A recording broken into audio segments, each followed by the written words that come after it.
here at ACO Radio, American Communications Online, or any affiliated stations or websites are not responsible for what guest hosts or call-ins may say. All programming is intended for informational and entertainment purposes only.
Here on the planet of Earth, so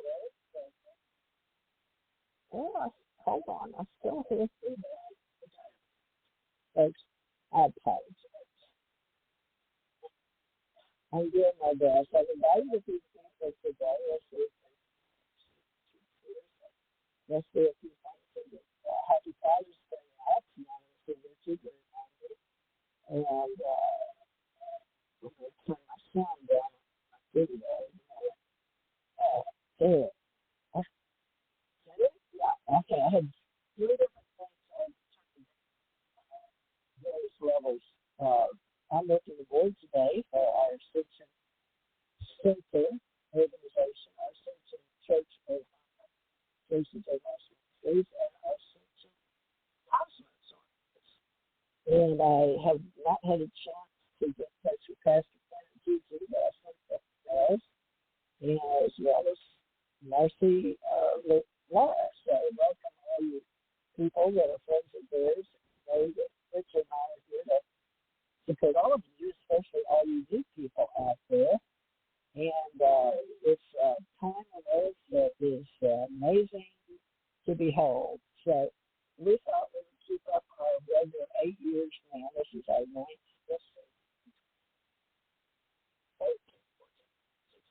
18, 19, 20. 9th year,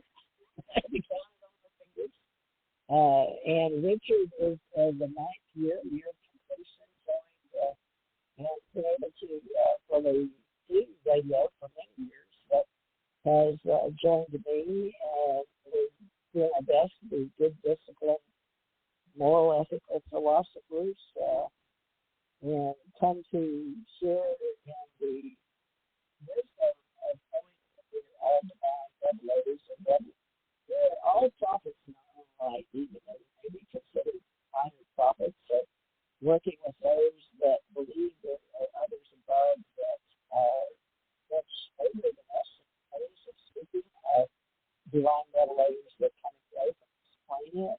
And there are angels and demons if you believe in the Word, and in the beginning they say there's infinity and everything. And we sort of go along with belief in God with a big G, and how we move forward with being able to do that type of work with all those that are the preceded masters or teachers such as Jesus, Yahshua, or whatever name you may want to call it. But Christians, Muslims, Jews, the Abrahamic faith of Abraham. And today, Sunday, we're going to do our best to share our clergy of this. So I invite you to join us. And we share our cyberspace culture with citizens in our radio ministry, and we recognize the local business of our divine creators. There he is. He popped back on. In the beginning, as infinity in our soul. So I'm going to ask Richard to talk today with us about how we see ourselves as a divine connection to a higher power source, known as whatever you call, growing, expanding logically, or what empirical lead on the earth, good vibrations. We're getting to heavy levels of leveling up with you, and how we are all playing parts of this thing of life. So we may just go anywhere if you don't mind, and we may share scripture too for those of you that are believers. But let me get Pastor Richard tonight. I didn't get contact with Pastor Tim yet. I don't know if you were able to talk to him or not, but you're here, and I don't see my name, GIGI. So we're going to begin with you telling people who you are and then you forward from there. That would be go ahead. Pastor Richard. Rick? Good evening, everyone. Thank you for joining us live on the air on this very special summer solstice. It's the longest day of light of the year, and also it happens to be Father's Day today, so congratulations to all the fathers out there. Of course, the rest of us would not be around had we not had fathers and, of course, mothers. A little bit of background on me. I'm very much sensitive. I was born with 14 senses and remained connected to the source of all, very much aware that I was more spirit than ever a human being per se. And, of course, this led to a lot of trials and tribulations in life, a lot of rejection, a lot of non-acceptance. But eventually what happened was that the light was shown, the love was shown, and people began to accept me as the person that I am. I've done a lot of investigations in paranormal sources regarding hauntings and exorcisms and this kind of thing. I've also done civil and criminal investigations, and I am a philosopher, a theosopher, and an ordained minister, and have been for over 40 years with Universal Life Church. So I gladly joined TJ in the creation of Ascension Church Ohana. I am a writer, a poet, a wordsmith, and lots of different hats, from lots of different initiations and lots of different lives and lots of different traditions and so on and so forth. So I'm very open-minded and very open-hearted, and I come to you today as a jubilant day of celebration because with it being the longest day of the year and the sun being in its brightest form, if you go back in history, of course, the ancient Egyptians worshipped the sun, and the sun was a representation of God, per se. And then, of course, there have been lots of other cultures. The Aztecs and the Mayans gave great tribute to the sun. And there's, as long as one perceives the sun being the source of energy that, of course, provides everything that we need here on Earth, as far as, all our vegetables and the trees and the plants and all that kind of good stuff, as well as the ability to walk around and absorb the vitamin D that is essential to the body.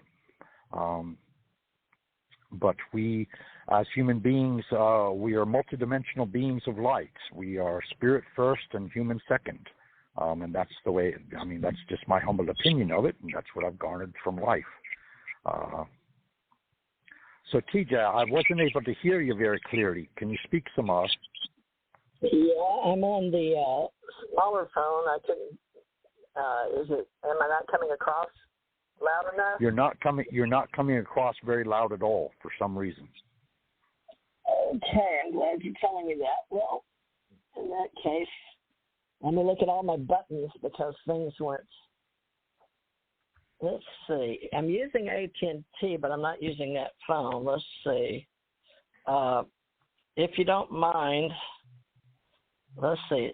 I'm going to try to call in on the new phone. See if that helps. I don't know what's going on with two tracks, but they're competing with each other, I think. Weird. Okay.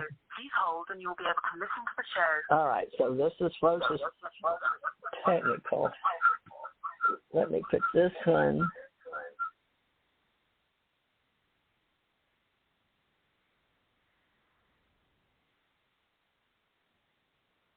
So anyway, we thank you for joining us today. We're having some minor technical difficulties, sound-wise.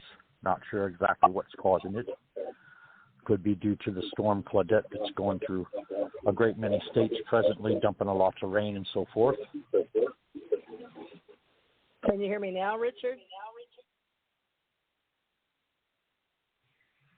No, you're still sounding very, very, very distant. Well, don't know what to do. Richard, why don't you talk for a minute? I've got two phones, and I wonder if it's the system today. I'd have to drop that and call back in. But if you'll talk for a minute, I'll try not to lose you while I try some other phones. I'll just have to come back in, Richard.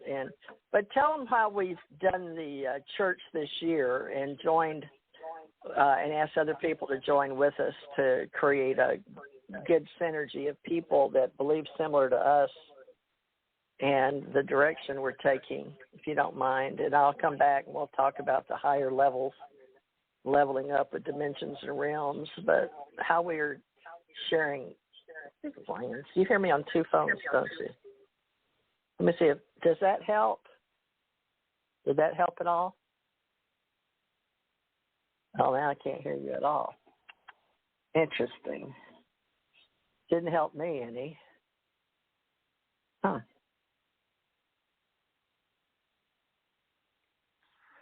Weird. Okay, can you hear me now? Anyway, we formulated the Ascension Church Ohana back in February 22nd, and actually the idea was produced back in November of 2020.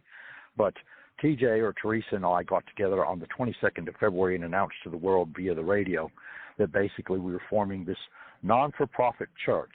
And it's a church unlike any other in the fact being that there is no discrimination. It is founded on unconditional love and accepts everyone regardless of what their path or walk in life might be, regardless of what your headspace is, regardless of what your tradition is, regardless of what your beliefs may be. We greet you all with unconditional love, with no judgment whatsoever.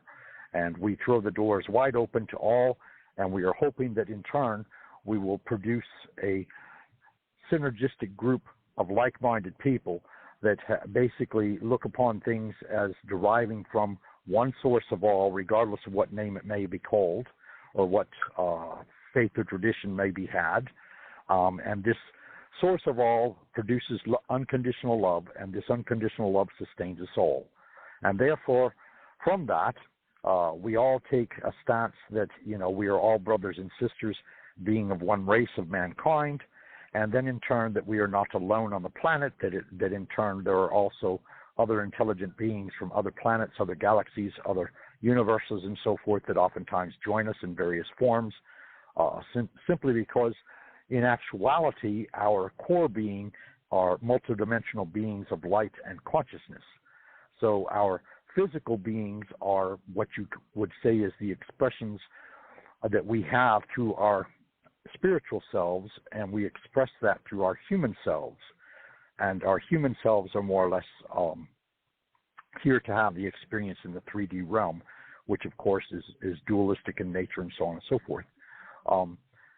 So we invite everyone to join us, whether you have esoteric training, whether you be of a paranormal foundation, whether you be a ufologist, whether you be whatever denomination of Christianity you happen to practice, or whether you're a Buddhist, or whether you're Indian, Hindu, or any of the other hundreds of faiths that I can sit here and name. But basically we welcome you all with open arms, simply because our tradition is love and love alone.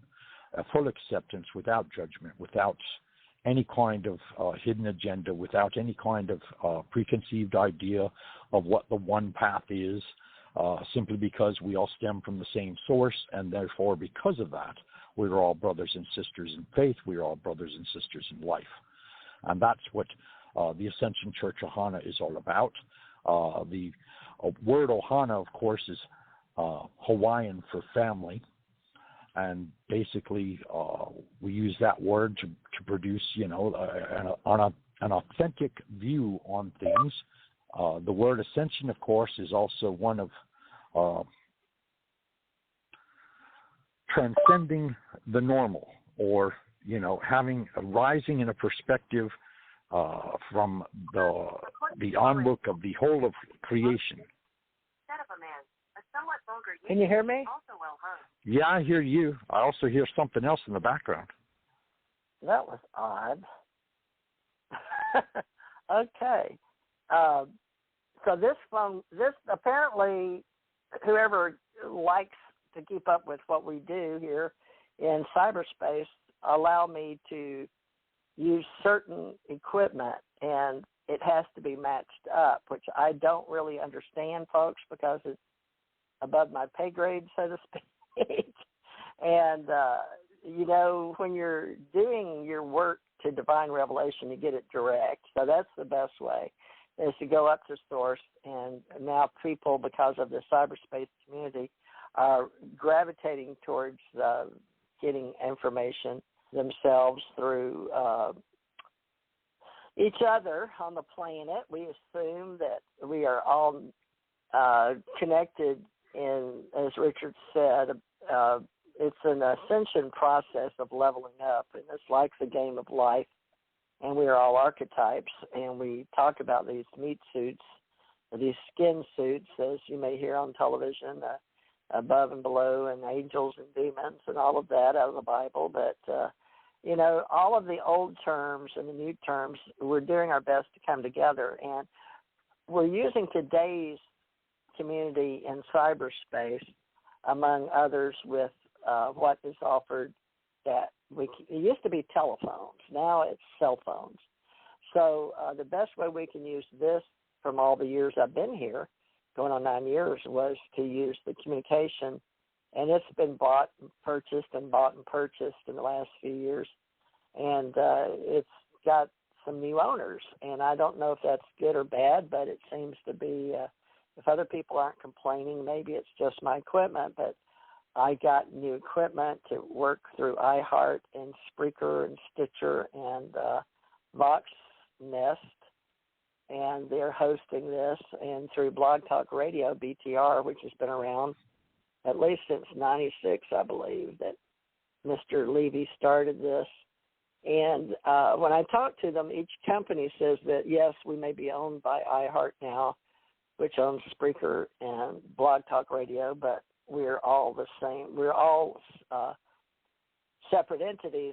In other words, the money or the owner may be the same, but they're all using, I guess, the same brands and the same equipment with their own same following or people or customers. So that's the same thing Richard and I are doing our best here to file for, not us, but source with a big G that we'll call God. And, I'd like to relate to people that those of us that have come here in human form had parents, at least in the old way of saying we have souls. Now, I was tasked with coming during the Ascension age, which is now on the planet, and we call this the year 2021 because we had to allow for other dimensions and realms to be shared, or at least in what we call empirical data, in maybe illusory, they call it illusory, but illusions and in metrics and polymath are ways of everybody can learn from direct source, as maybe you'd say the one that became the infinity or the all that is, that goes on forever. But here we're talking on a linear basis today, and we have to show up on a certain time at a certain day in order to even communicate with each other. Richard, is this is the 9100 number, and I'm using AT&T direct line for the computer. Now, does that work? I'm calling in like with MediaCom and then consumer cellular phone. The one I was talking on earlier, is that better? You sound, you sound very upfront now. whereas previously the sound was very garbled and very distant at best. That's probably because I have the internet connected on AT&T, but I have the computer, a laptop connected to the direct line, but I don't know. It could be the weather. It was, like you mentioned, Caroline came through and it was really, really, very wet, and I had the trees bending, even though you told me it was only 35 miles an hour down here, Gulf breeze, but when it came through, it hit my house pretty hard, and little pieces of ice were hitting the window. Of course, they melted relatively soon thereafter, but they were a little different from the rain, and I don't know, these lines that I have are cable underneath the ground, so now the cell phone apparently goes to the tower, and so I'm calling in on a cell phone with a tower, and folks were told that is the best way, at least to use Blog Talk information, is to call in directly if you'd like to participate or add something on today's show. But we'll get to how we're doing our philosophies. And I know many of you in 2018 may have turned into different revelations that were going to happen in the future. And I've noticed that as a precog and a past lifer, Richard and I were brought together through interlinking in the intermodal or internet system with social media. And he and I found each other on LinkedIn apparently at one time or another, which neither of us can really remember. So we don't know if we clicked the button or somebody invited us. But if you'll notice in your business-to-business, in your day-to-day operation on the internet, LinkedIn, I believe, is owned by Microsoft, and it's offered to people that want to work among themselves business to business. And Richard and I are individuals and had our own business, but we lean towards spirituality and paranormal realm. And these topics, if you'll go on your Facebook, which was, not been around that long, but long enough now, you'll find that many people strictly talk to each other through the Facebook, and many companies, small business owners, one-on-one or individuals, they always ask me to go there to speak. But I found that in the church, or that which we're doing our best to bring people together that of a spiritual nature, that want to learn metaphysics and how the magic and the miracles really happen through the ancient mysteries and the New Thought teachings, that this is the 9th year I'm going to do my best. I thought I was getting better equipment, but it seems to be there's always something technical. I don't know if everybody has that, so I apologize. But separating the unity seems to be a big plan here by many, many people in many, many languages. So the planes and source of that energy could be what at one time in philosophy we knew it was in the beginning of time when humans were not as intelligent and did need to level up. And Richard and I are well known in the UFO paranormal world on other stations to have been on their talk shows or been on their panels to talk about throughout the years things that happened to us and our own personal experiences. And then we built a group with different people that have their own shows now, and they seem to do better in paranormal.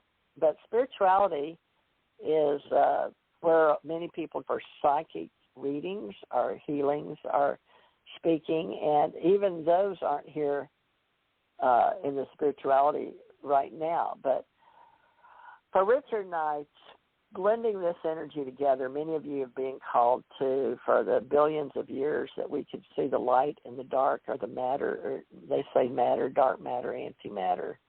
And in other words, it's either matter or it's antimatter. Either it matters or it doesn't when you speak it. So let's hope what Richard and I do together here in the southern part of the United States becomes accepted in the 21st century among our children. And I've had a lot of people ask me to teach them, but strictly about our psychic work and that which is going, really, it's divine revelation, how you perceive yourself as a prophet, how you recognize yourself with the miracle business, or that we say Jesus is in the miracle business of the divine creation of the whole, or the God, or the monad, or whatever words you want to use. So, Richard, you say it much better than I do. But if you think for now this is okay, we'll keep going with what equipment I'm using now. But, Richard, how could we speak to those that, it's like preaching to the choir, those that listen? Many of them already have their own shows. I'm learning that many have, for years, have tuned into this show to do what they could learn or see what cutting-edge information we have on the universal whole. And some of them are scientists, engineers, astronauts. We have Ken, which was a bona fide pilot and on the ground, boots on the ground astronaut for training. But, it's hard to know who they were talking to out there. But there is an empirical belief system in science, so we call this spiritual science.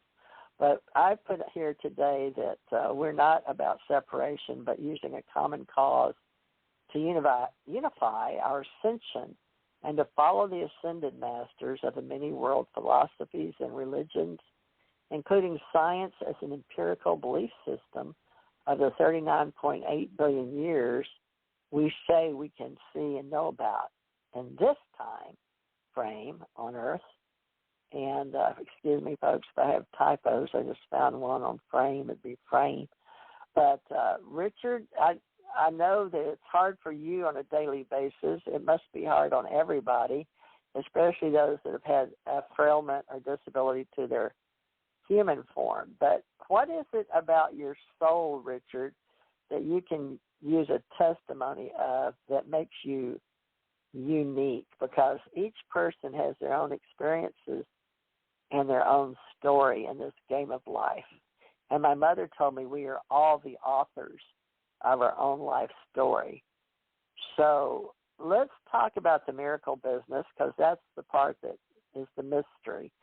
Some have more things that happen than others, and that's, rest in peace, the gentleman that put me on UFO Digest, put me on the map and the internet, was in Canada, and talked much more about those of the UFO business, or those things that we apparently don't really think they're of Earth origin. So let's talk about those things that aren't of Earth origin today, with the experiences that we've had. And are they from other planes? Are they from other dimensions, worlds, galaxies, and universes?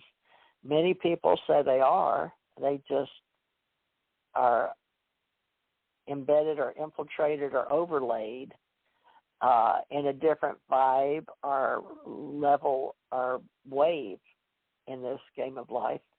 Some people feel them and read them as good vibrations. Feel like they have to level up in the fifth dimension, sixth, seventh, eighth. But as you grow, like in the chakra system of the colors of the rainbow, red, orange, yellow, green, blue, indigo, violet, and we use those chakra systems of our energy or circles in our energy as we excel and grow from not just in our genitals, our sexual cravings, we learn to have our body and mind, our brain obey us versus giving in to the system that is automatically set up or runs autonomously. But there's also cravings, and I've always wondered about these habits. I've been fortunate enough not to have those cravings, but I'm really dealing with a lot of people in my family with smoking and vaping and alcohol intake. But, people have to learn to control all that. So can you give all of us an example of the miracles that you've experienced and how it's changed your lifestyle? Maybe start with, because you said a lot about who you were. So it's I'll give you a pretty broad canvas there to paint on that people are probably going, oh, God. But, we're, like you said, I'm agreeing with you, we're souls inside these avatars. But how better can we learn to serve our soul than our cravings while we're in this body? Because we're all human. And I have, I'm not perfect. I have problems. like everybody else. And I don't want people to think we're trying to lead them down this rosy path when they know that we have suffering involved at this reality. I don't have all the answers, but I'm going to let you talk a few minutes. Whatever I might have said, did you latch on to anything I said? Anything? Well, yeah, I mean, in the area of miracles, of course, it's a miracle that I'm here speaking to you now. I mean, forces that were at my infancy or whatever would have destroyed me had it not been for an external being basically rescuing me from the ocean and putting me back in my mother's arms. That was a miracle in and of itself. And then there's been a couple of, quite a few dashes with death's door, you could say. I mean, like yourself, I have died and come back, and that was a miracle in and of itself, because that at 14 completely transcended and changed my outlook and my experience from that moment in life forward. Why, you might say? Because I left this earth. In other words, this body, I left it behind completely. I was legally declared dead for 33 minutes. And when I left this body, I could tell you everything that went on surgically and everything else before I died. And then, of course, I went up through the roof and out into the night sky, and I went through the tunnel, which many have experienced, which is of multicolors. And when I got to the other end of it, there I expected to see, or what I expected to see as a 14-year-old that I had in my belief system up until that point, such as angels. I was greeted by a couple of angels.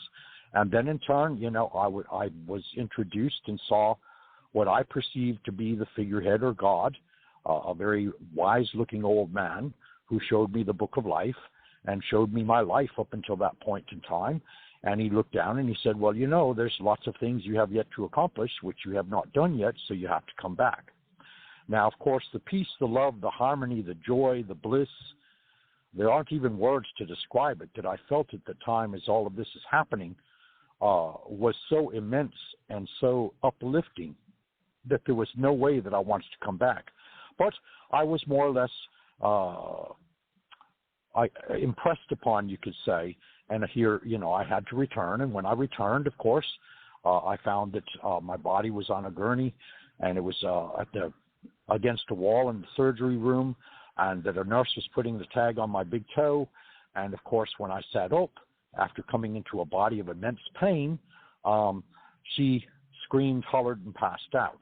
Now, fortunately for me, there was another nurse in the room, and she pushed me back down because I hadn't been surgically closed, so my insides were beginning to pour out. But I had lots and lots of validations that all of this occurred, because I could describe to them in total in exactness as to what exactly had been removed from me, which was a ganglion growth about the size of a walnut or thereabouts, and it had 6 different tentacles, all of which were different lengths. And if the surgery hadn't been performed at the time that it was performed, I probably would have died a couple days later anyway, because the longest tentacle was only millimeters away from my heart. Now, of course, I went into the medical history books because this was diagnosed as Christmas tree mesentery. In other words, evidently when I was a tyke or whatever, I had ingested either a pine seed or a pine needle, and instead of going out the way it was supposed to go out, it attached to the mesentery wall and began to feed off of all the nutrients that your body expels in excess or has no use for or whatever. So basically you could say, in a manner of speaking, I had a tree growing up inside of me.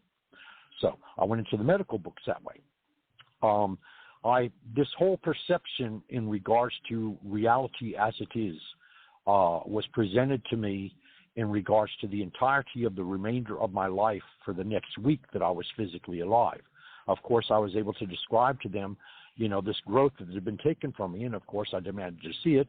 And after quite a bit of yammer and an incessant chat and so forth, they eventually brought it to me, and that was validation that what I had experienced while I was out of the body, looking down on my physical body and seeing what was going on, that was a validation that in fact it had occurred. So then another validation came along much later. But during that first week, I knew everything that I would pursue, and everything that would, every experience that I would have for the remainder of my life, including up until what, Sylvia Brown and others have called exit points, which exit points evidently are places where we actually physically die, but our spirit or soul actually determines whether in fact we're going to come back or whether in fact we're going to leave in total. In which case, when we leave in total, of course, we transit on to the seventh dimension, which is why we cannot see the other side, and most people do not hear or see spirits because they usually radiate on the seventh dimension, and they have to slow themselves down or provide a source of energy so that in turn they can actually manifest to some extent and actually react to us or interact with us on the physical plane, since they are no longer here. Anyway, on the Friday of that week, all of that information was removed from me, and it was removed, and I was told very frankly that it was removed because what would be the point of leading a life if you knew all of the outcomes before they occurred? And that's a very valid point. Anyway, I also learned that I could heal, I could see things, my psychic senses were improved upon, you could say, and this kind of thing. And then in turn, the later validation came when I asked my stepdad, well, you know, how much of the bills came from the hospital, since I'd spent 3 weeks in the hospital. And of course, there had been a surgery, and of course, there were doctor's charges and anesthesiologist charges and all of these different, you know, specialist charges and so forth. And miraculously, the only bill he ever received was the bill for the ambulance that had taken me from the house where we lived actually to the hospital. So this again was validation that in fact I had died, and the hospital did not want to inform my parents, both of which are passed now to the other side, that this had actually occurred. So as a result, the surgeon who had actually performed the surgery, he actually was German of descent and actually was over here because he was a surgical doctor, and he folded up his practice and went back to Germany. I guess he was afraid that, you know, he might encounter some kind of lawsuit or something for, you know, my death at the time at his hands, basically speaking, even though it was by no means his fault, because naturally I believe wholeheartedly that God or the divine source or the source of all makes a decision as to whether or not we leave this planet entirely or not. I know for a certainty it is not a decision that we ourselves are posed upon or led to or whatever, that in fact when we have finished whatever it is we are here to do, whether it be to learn lessons and increase our knowledge and awareness, to increase our spirituality, to increase our level or dimension, as it's said, since dimensions are nothing but vibration and frequency, once we start increasing our vibration and our frequency, then in turn we begin to leave the third dimension, or rather we participate in the third dimension far less than most people would. Okay, I'll put it that way. Because naturally we transit into other dimensions while we're dreaming in the dream state. We can transit at times through meditation. We can transit at times through channeling. We can transit at times through mediumship. We can transit at times through teleportation. And of course, we can transit at times by actually having real-to-life experiences, meeting what you would have to classify as individuals that have intellects far beyond ours and obviously are originating on some other planet, in some other dimension, in some other galaxy, etc. Now, as far as ufology is concerned, I've had a few brief encounters. I did, in fact, meet a group of people that claimed that they were rallying into this clearing that had been made in the woods, and that they were listening to tapes and watching videos and so forth of these individuals who had actually come down and landed in a spacecraft, and that in turn they had left all these various teachings and so forth with this group of individuals. And in the interim, of course, this spacecraft went over to New York, which so it left from the east excuse me, it left the west coast in the Santa Cruz Mountains and went over to New York. And exactly where it landed in New York, if it ever landed, is very debatable. But these two given extraterrestrials basically showed themselves before the press in an audience of 100 or more in a hotel conference room, and they proved that they were extraterrestrial because they showed to the audience that they could walk through physical walls, and that in turn they were not harmed by having done so.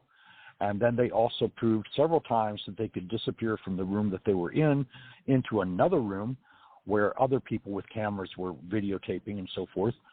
And then in turn, they just completely disappeared. They completely vanished in front of the people with the cameras and in front of the audience and the whole 9 yards. So they gave actual physical proof that they were extraterrestrial, or at least had some kind of scientific method or some kind of extraterrestrial means, sort of like Star Trek, beam me up, Scotty, I guess, in a manner of speaking. Only they just vanished. There was no reduction to energetic form. Rather, they just completely vanished. And the presumption was, of course, that they returned to their ships. So that was my first encounter. The second encounter basically involved a given individual who met at a theater, and the theater sat about 500 people. And again, this was in the Santa Cruz Mountains. Now, the interesting thing is, we go through life and we have the odd necessity of being in the right place at the right time to have all these very bizarre and very strange encounters. And you could say it's miraculous that we even found ourselves there, because just by chance I happened to see a flyer that was stapled to a telephone pole announcing that this conference and this presentation was being given. And this gentleman, I swear, he was not himself. It was as though his mental self and his physical self were being completely controlled by an outside source. And he went on stage and he gave a presentation, and the presentation that he gave addressed a race that is not from here, and said that, they were here, they had come in peace, and that they intended to, aid mankind in all kinds of different ways, and all of this. And the thing of it was, though, when you posed questions to the man, it was like he could not hear your questions, so he could not respond to your questions. And this went on for roughly about a 3-hour presentation, and then the man just walked out and basically disappeared. I mean, he got into a limousine and was never heard from again. So, you have these kind of occurrences go on. And then, of course, there was one more occurrence where I actually saw a UFO, an unidentified flying spacecraft or object, per se, that was hovering about 300 feet in the air, roughly above the tree line, and again in Santa Cruz Mountains. And I stopped along the windy road into one of the small delicatessens that are thereabouts. And I'd gone in and gotten a sandwich and something to drink, and I'd come out to my car. And, of course, it was a warm day, so I put on turned on the car and was listening to the radio and enjoying the AC. And I was eating my sandwich when this craft appeared, all of a sudden the car went dead. So, I'm kind of tripping out, and I'm saying, okay, all right, so are you trying to contact me in some way? And it's like I got the impression that, they were there to say hello, that they were there to validate that, yes, there it may well be hundreds of other species that come back and forth to Earth quite constantly. Now, of course, historically speaking, we've had incidences where, there were cows cut open and pigs cut open and all this kind of thing, and organs removed in the most weird manner because the carcass was just left in the open field and so forth. And I would tend to believe, that perhaps they were taking specimens of our life forms that were here on the earth. Fortunately, as far as I know, at least to my knowledge, they've never dissected a human being per se. But I did, of course, have a direct encounter when I was 5 years old, and that's when I was basically taken aboard a ship, and basically a tracking device was put in my nasal cavity, and then I was returned to Earth.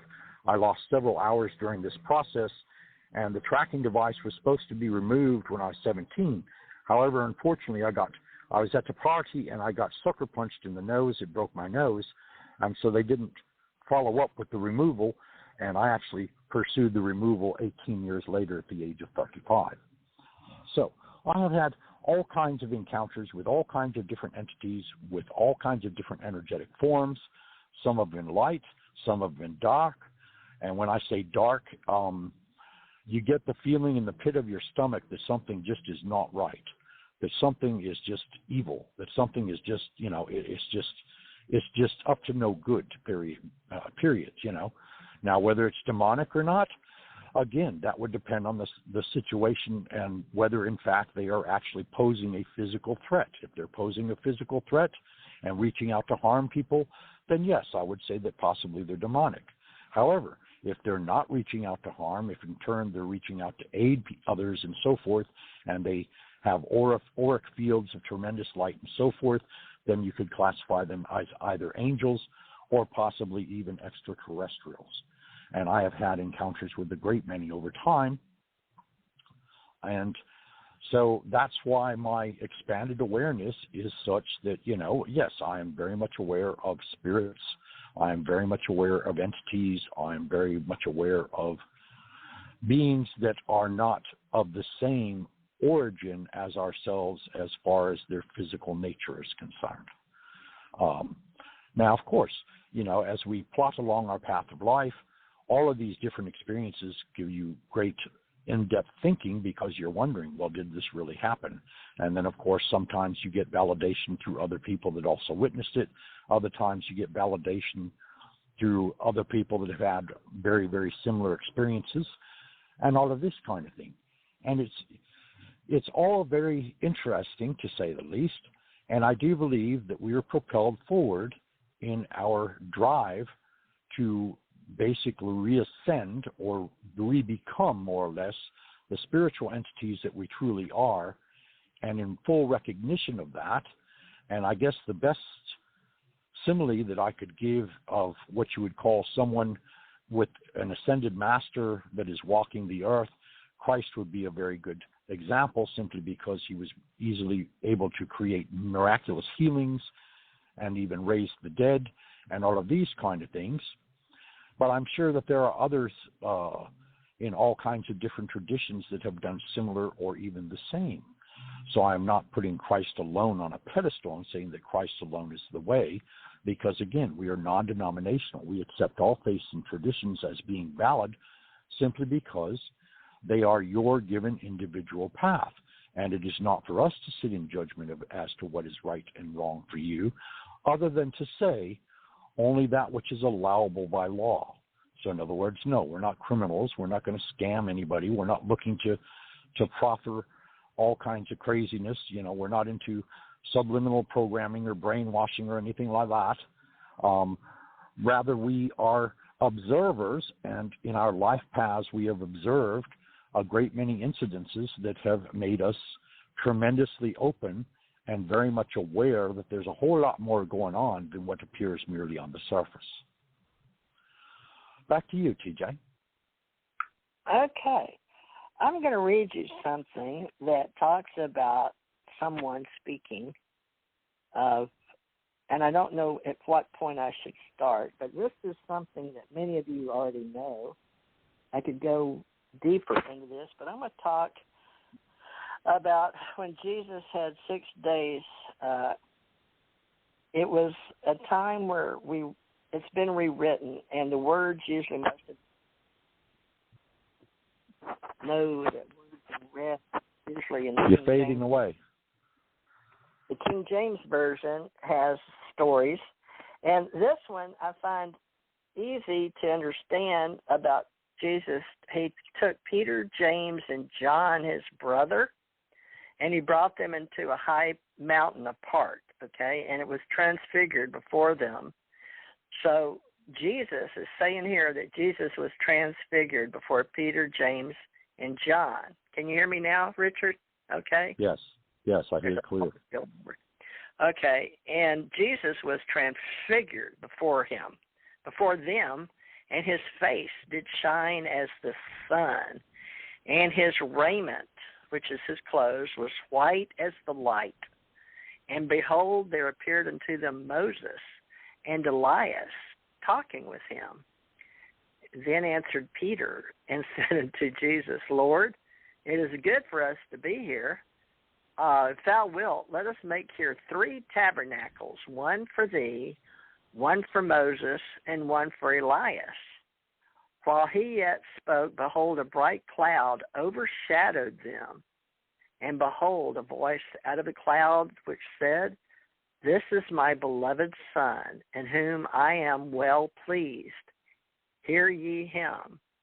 And when the disciples, that's Peter, James, and John, heard this, they fell on their face and were sore afraid. I don't know how many of you out there, if you saw a big cloud come over you and a big voice speak, this is my beloved Son, in whom I am well pleased, hear him. I imagine you'd fall down on the ground too. I know I probably would, but that might just be standing still, frozen, and awestruck, because we have fight, flight, or freeze, we understand. But that's not here. That was just a comment I was making. But anyway, so back to the scripture.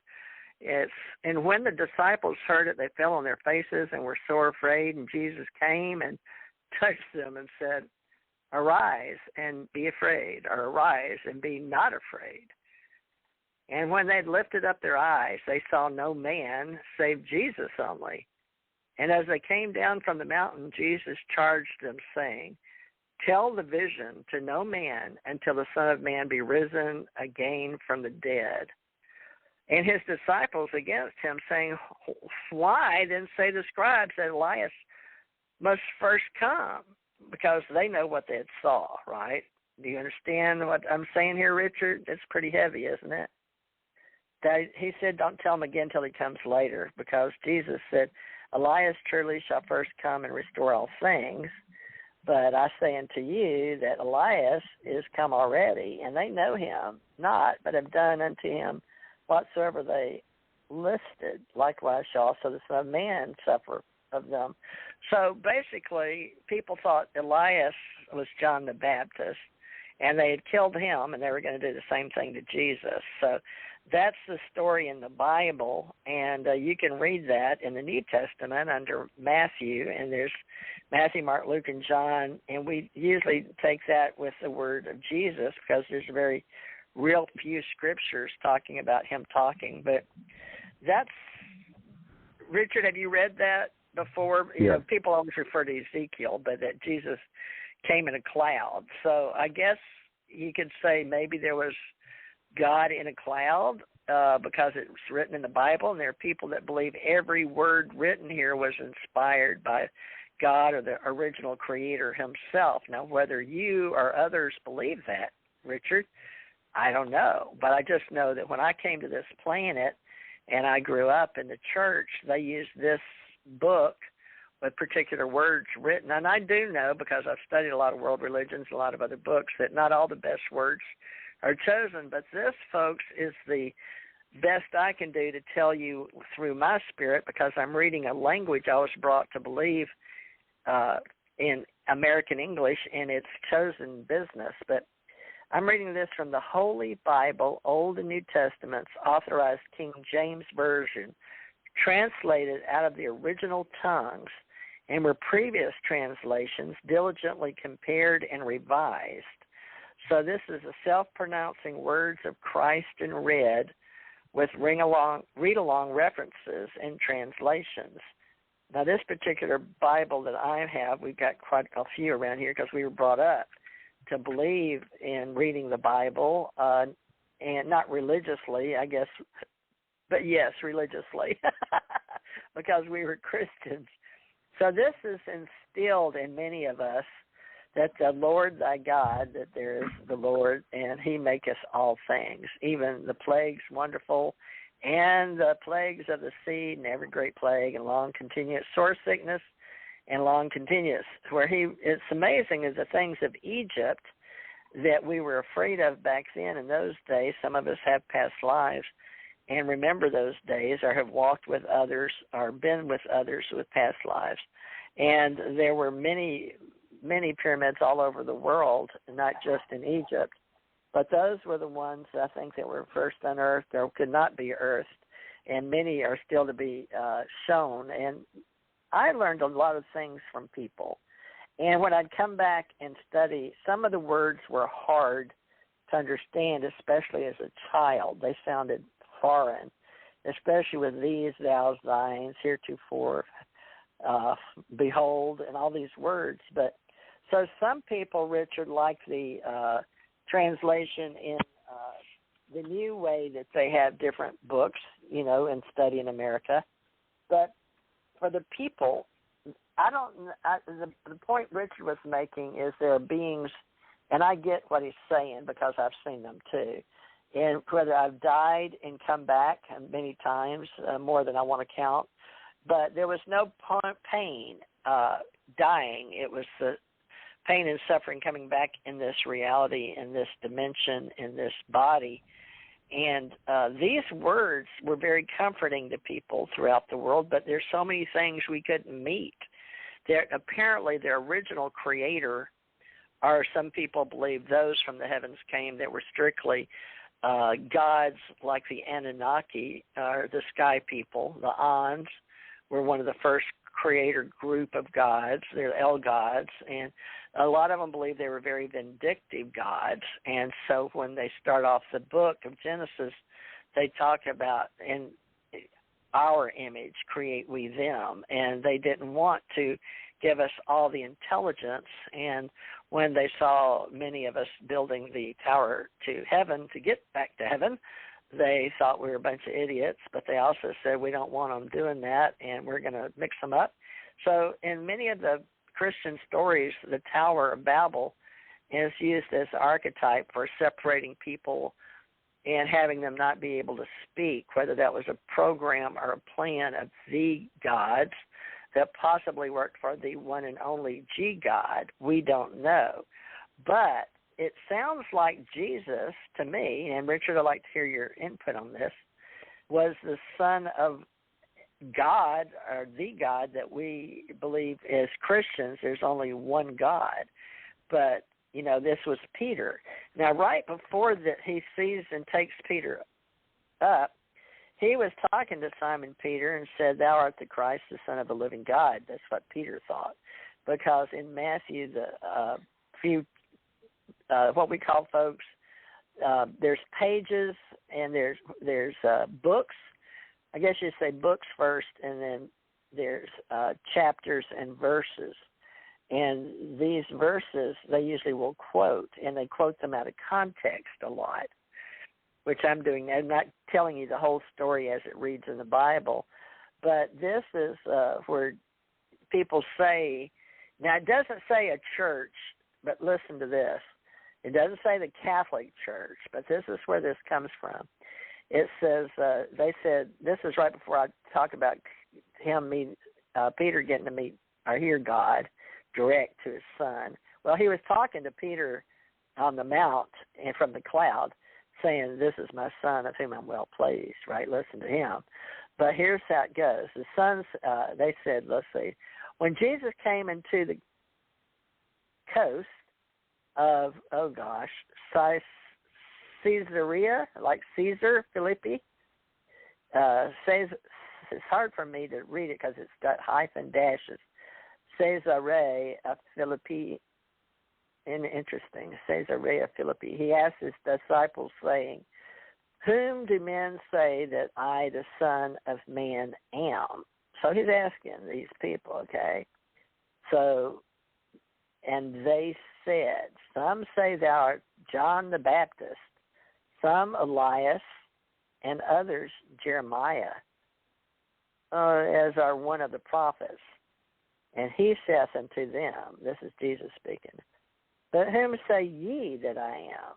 Okay, that's like me asking Richard, who do you say I am, Richard? But Jesus is saying, but whom, of course, he was saying it in a different language, but this is American, so. "But whom say ye that I am?" American English. So, and Simon Peter answered and said, "Thou art the Christ, the Son of the living God." And Jesus answered and said unto him, "Blessed art thou, Simon Bar-Jonah." Forgive me if I don't say that right. J could be pronounced H, I don't know, but it's Barjona.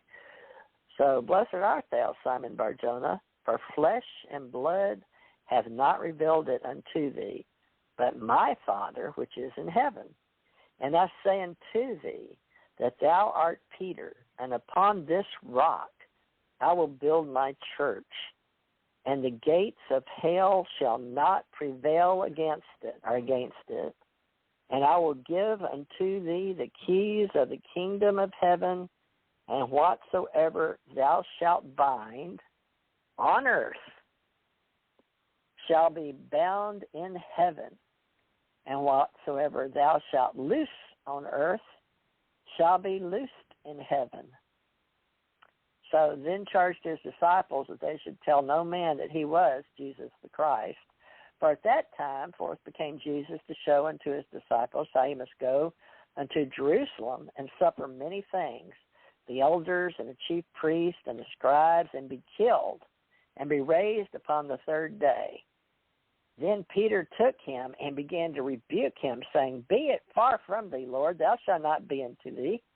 But he turned and said to Peter, Get thee behind me, Satan, thou art an offense unto me, for thou savorest not the things that be of God, but those that be of men. Then Jesus said unto his disciples, If any man will come after me, let him deny himself and take upon the cross and follow me. For whatsoever will save his life shall lose it, and whosoever will lose his life for my sake shall find it. For what is a man profited if he shall gain the whole world and lose his own soul? Or what shall a man give in exchange for his soul? For the Son of Man shall come in the glory of his Father with his angels, and then shall reward every man according to his works. Verily I say unto you, there be some standing here which shall not taste of death, till they see the Son of Man coming in his kingdom. Now after 6 days, Jesus took Peter, James, and John, his brother, bringing them up into a high mountain apart, and was transfigured before them. And his face did shine as the sun, and his raiment was white as the light. Now here it comes again. This is the second time I'm sharing this today. And behold, there appeared unto them Moses and Elias talking with him. They answered Peter and said to Jesus, Lord, it is good for us to be here, but if thou wilt, let us make 3 tabernacles, one to thee, one to Moses, and one to Elias. And when he spoke, behold, a bright cloud overshadowed them. And behold, a voice out of the cloud said, This is my beloved Son, in whom I am well pleased. Hear ye him. And when the disciples heard that, they fell on their face and were sore afraid. And Jesus came and touched them. Arise and not be afraid. And they lifted up their eyes, and they saw no man save Jesus only. So they came down from the mountain. Jesus charged them, saying, Tell the vision to no one until the Son of Man be risen again from the dead. Now, folks, if you believe in words and stories of your elders and those that kept the Bible or put it together or kept these words, you're hearing about a man named Jesus. He's talking about angels and Satan, and there's even more around here about casting out demons out of little kids. But this vision, there were people they saw that appeared, Moses and Elias. Well, where did they go? They came down because remember now, Jesus, according to these scriptures in this particular book, Jesus took Peter, James, and John, his brother, took them up on the mountain. He became transfigured. Now, this says he's transfigured before, so go figure. But he transfigured, and his face did shine as the sun, and raiment white as light. Whoosh, right? So a big light hits him. Something happens to him. He transforms. And then all of a sudden, it says, appeared Moses and Elias talking with him. So he must have had to have some kind of ascension process or purification process of his soul and spirit standing there, because he's fixing to talk to Moses and Elias, which, where did they come from, right? These guys are already dead, supposedly, or allegedly, or gone from the past, in a past life before Jesus got here, okay? You understand the story here. If you don't, I'm telling it to you. So, yeah, these guys, Moses and Elias, were in Jesus' past, or walking on earth, but they had left the earth. Now, Peter and, James and John, they're seeing all this, and they take to the ground and lay down. I'm like, oh, my God, they're watching this happen. and then this cloud and this big voice, and this is my beloved son. So who would you think it was? Jesus he didn't say, hey, that's my father, dude, not to be disrespectful, but Jesus said, this is my son whom I'm well pleased. So hear what he's got to say. Hear ye him. So they fell on their faces, and Jesus came and touched them and said, arise, don't be afraid. Now, Jesus says, now that was a vision, so there you go. There's another word that, Richard's telling his visions, or what he appeared to him, and the Son of Man is risen from the dead. So Jesus does, according to this story, rise from the dead. Most of you may know it, and we celebrate in the Christian world Easter, 40 days, 40 nights, where he came back and goes again. But Jesus, Richard, we're talking about some of the same things that happened back then. Maybe not with the man that it happened to, or the Son of God, but those things still happen. And it's similar, isn't it? There's no cloud that happened over you to say, this is my son here, but people came. You just described some as, were they angels? Were they extraterrestrials? We don't really know, do we? Because they're just words to describe what happened. Well, I would take that on the face of it, that Christ basically became Christ. In other words, when he transfigured, he showed unto James and John and Peter his actual form, his spirit, his soul, per se. And, of course, the voice of God booms out from the cloud saying, this is my son with whom I am well pleased. In other words, this is the actual being that I created, and not the human that you have been dealing with and following with and interacting with up until this point. Rather, now you perceive the grandeur of the spirit that is my son, that you identify with as Jesus, that is in the human body. So they were shown Christ in his original form and not purely in his body, per se. So you could say that, they watched Christ ascend from being purely a human being to suddenly being an ascended being who had, a body of light that emanated, and it made them fearful because they had not witnessed any such thing before. And then, of course, to hear this voice out the clouds, well, if that were to happen to someone here and now in today's time, I'm sure that they too would either be frightened, struck with awe, not know what to do, because that would be a phenomenon. That would be something that would, that you're not accustomed to, that you're not, it's not an everyday thing. It's not something that's talked about in the news. It's not something that everybody's talking about. Well, did you see so-and-so the other day? Because I was out and about and, this cloud came over me and all of a sudden this voice spoke down. No, that's not happening. Instead, I do believe that as time has transpired, and I don't mean to be disrespectful to anyone or anyone's beliefs for that matter. But again, as a theologian, this is just my take or my concept or my perception of it.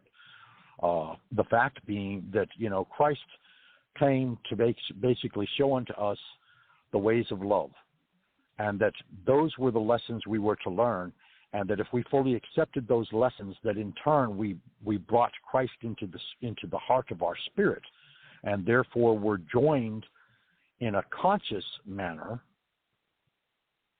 with the essence of Christ. So you could say that our consciousness was elevated to join that of Christ's consciousness, because obviously this is not something we experience day to day, because if we did, we would be producing miracles at every twist and turn in our lives. Rather, this is a consciousness that we reach when we are quiet and in a meditative state, and reach upwards and outwards towards Christ as a being or a consciousness, per se, of light, and that in turn this becomes active in your heart. You become saved not so much from the world itself, rather saved from the aspect being that you have been awakened Okay? And this could be another spin that you could put on this. You could say that John, James, and Peter were awakened at the time because Christ brought forward the spirits of Moses and Elias and showed, and they spoke unto him. And again, this was a confirmation unto the disciples in that he was not dead, nor could there be death. That in fact our spirits are eternal. So our spirits are what God, the spark of God that dwells within us, you could say, whereas the physical self, of course, the physical self is born, it matures, and eventually it dies, unless, of course, God intervenes and says, no, just like Ezekiel, you'll just walk into the clouds, okay? But, I mean, I have no conception of this going on, although if you were to put it back into the terms of ufology and extraterrestrials, you could say that Christ showed himself as the true divine being that he was, which is a person or a spirit from an entirely different and much higher dimension than ours. And therefore, the voice from the clouds could easily have been a spacecraft that was booming out, speaking from the clouds. And then in turn, to say that, there will be many the one phrase that Christ spoke is, and I quote it quite often because I love it very much, there shall be those that come after me that shall do even greater things than I. And I think the whole lesson that is being spoken outwardly in this particular phrase is that you are all my brothers and sisters, and you may do as I have done, but you must become as I am. In other words, in our spiritual essence, yes, we are fully capable of doing what he did or he demonstrated as he was a human being here on earth. But we have this capability of spirits, and therefore we would have to bring our spirits and our spiritual consciousness fully incarnate in our physical selves in order to accomplish the same things that Christ was demonstrating at that time. Now, of course, it's very interesting. You also quoted that Peter would be the rock, and then in turn Christ admonishes him because Peter has said in so many words that, he is in tune and in harmony with the material world. And Christ, in a manner of speaking, is rebuking him and saying, no, I know you not, because my world is not material. My world is spiritual. My world is the essence of Father God, or the creator of us all, that has created us all and shall continue to create us all. And so, but it's mighty funny because, yes, Peter was supposed to be the rock upon which the church was built. Now, of course, the church in Latin actually means fellowship or family. And so it's a body or group of people. It is not actually a building. And, of course, the papacy in Rome goes back identifying the popes as being descendants from Peter, all the way back to almost to Peter himself. I don't know whether historically they can make the leap strong enough to say that, yes, this one descended from Peter and this one descended from that one and this one, so on and so forth. But that is the tradition. So basically, the Pope in Rome is supposed to be the reincarnation of Peter, the disciple, upon which the rock of the church was formed. Now, of course, I'm not going to point fingers or show fault or find fallacy with any particular religion because, again, it's not my place to judge. Catholic means universal. So therefore, the Catholic Church is the universal family. And that's what was really the intent to begin with, and not necessarily all that has developed down through history. Well, we can talk about that. It goes on, talk about the master who we pay tribute to because of money. They received tribute. Money came to Peter. So Jesus, all this is mostly read after the cloud and came down and they talked, the Son of Man suffered. It says, and Jesus, let's see, and his disciples asked, saying, they just come down off the mountain, okay? They're in pretty strange land, okay? So, and they came down and the mountain. Jesus started saying, tell the vision to no man until the Son of Man be risen again from the dead. So he's showing them who he is up on the mountain. His father, remember before he had asked who, he was setting them up, the pre-show of him leaving Earth, because he had asked Simon, who do they say I am? Remember, Simon Bar-Jonah, flesh and blood has not revealed unto them, but unto thee, but my Father which is in heaven.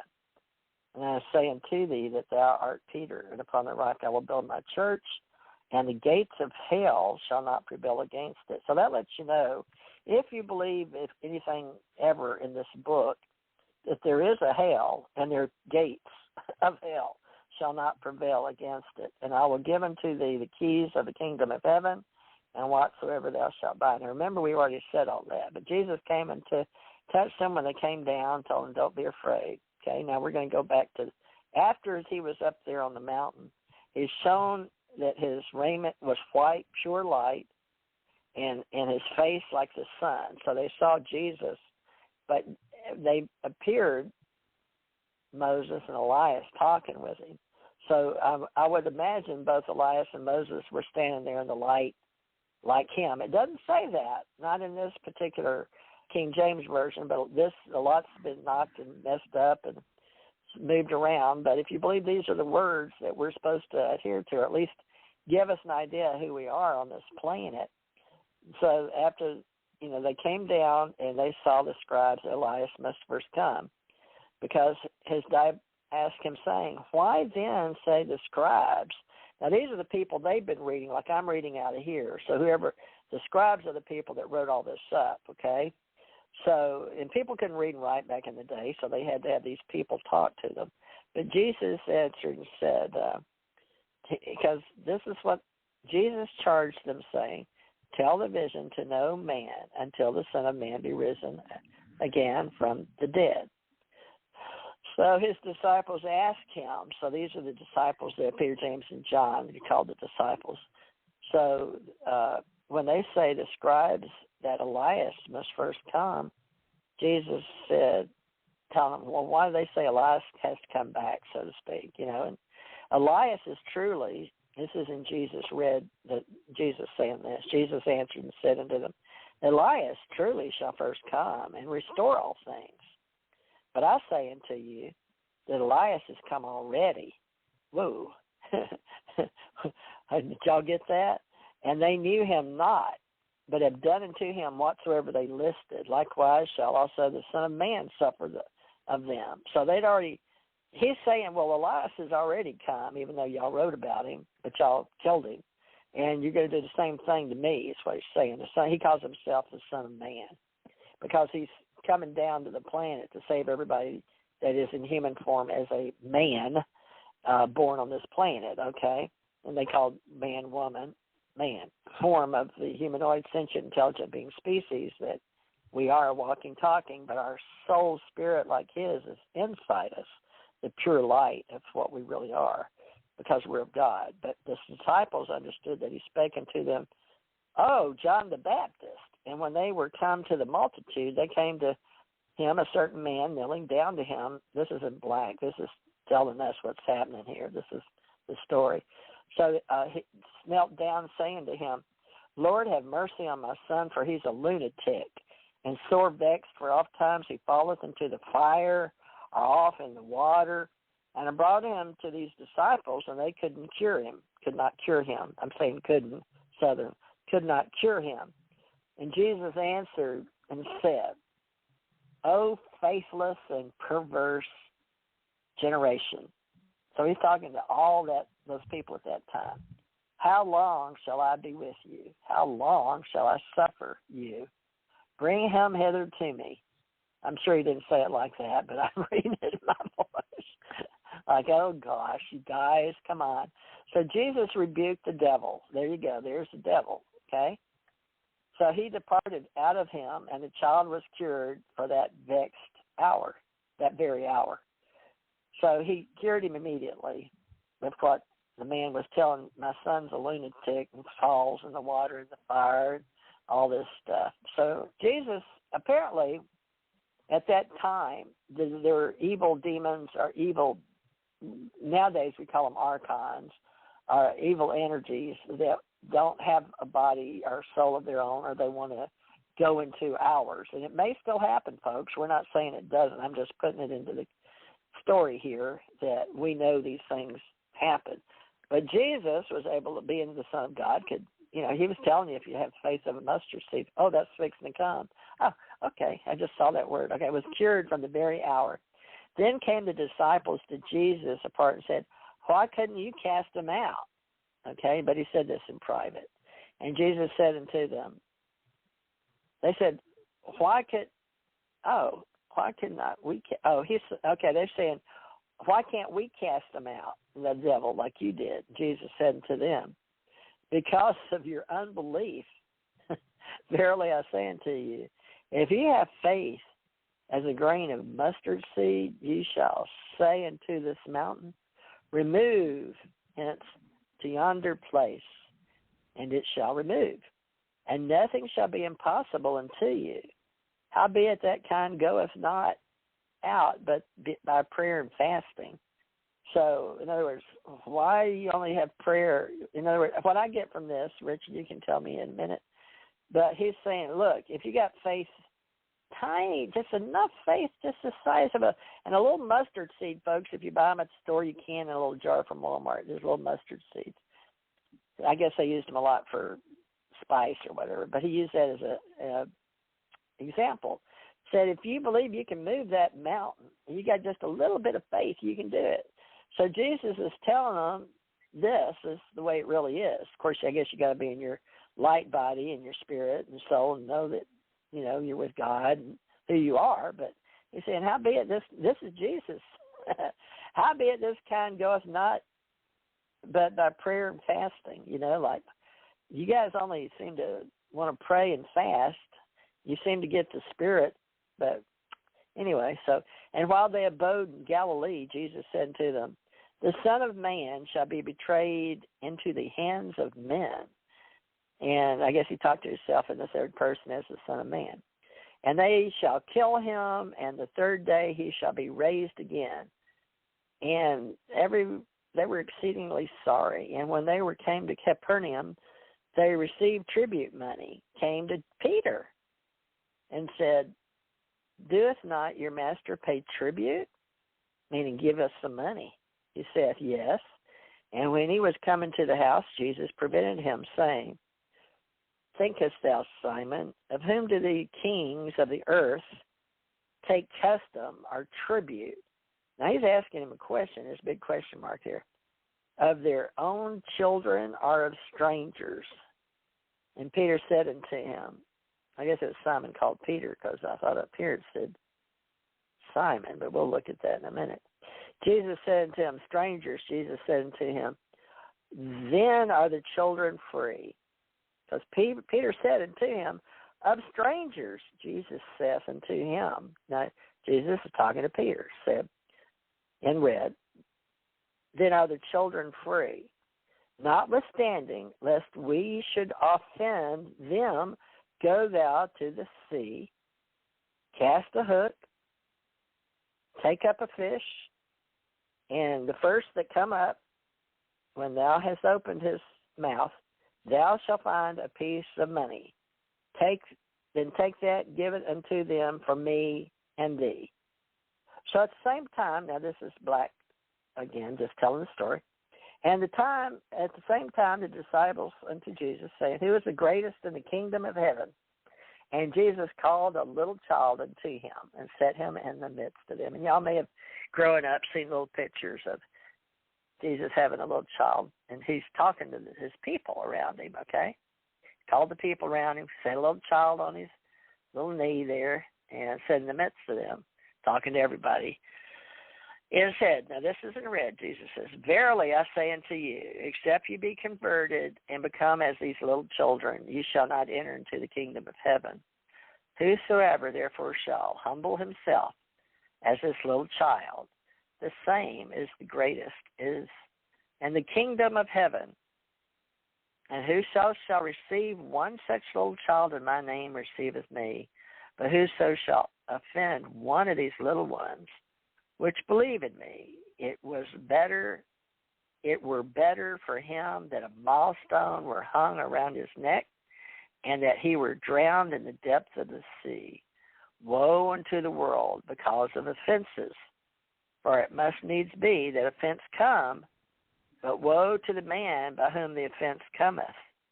Wherefore, if thy hand or thy foot offend thee, cut them off and cast them from thee. It's better for thee to enter into the life, halt or maimed, rather than having 2 hands or 2 feet to be cast into everlasting fire. And if thy eye offend thee, pluck it out, cast it from thee. It's better for thee to enter into life with 1 eye rather than having 2 eyes to be cast into hellfire. So take heed that ye despise not one of these little ones, for I say unto you, that in heaven their angels do always behold the face of my Father which is in heaven. For the Son of Man is come to save that which was lost. How think ye? So he's questioning everybody. If a man have 100 sheep, and one of them go astray, doth he not leave the 99 and go after into the mountains, seeking this one which is gone astray? And it is so, be that he find it. Verily I say unto you, he rejoiceth more of that one sheep than of the 99 which went not astray. So even so, it's not the will of your Father. So even so, it is not the will of your Father, Father which is in heaven, that one of these little ones should perish.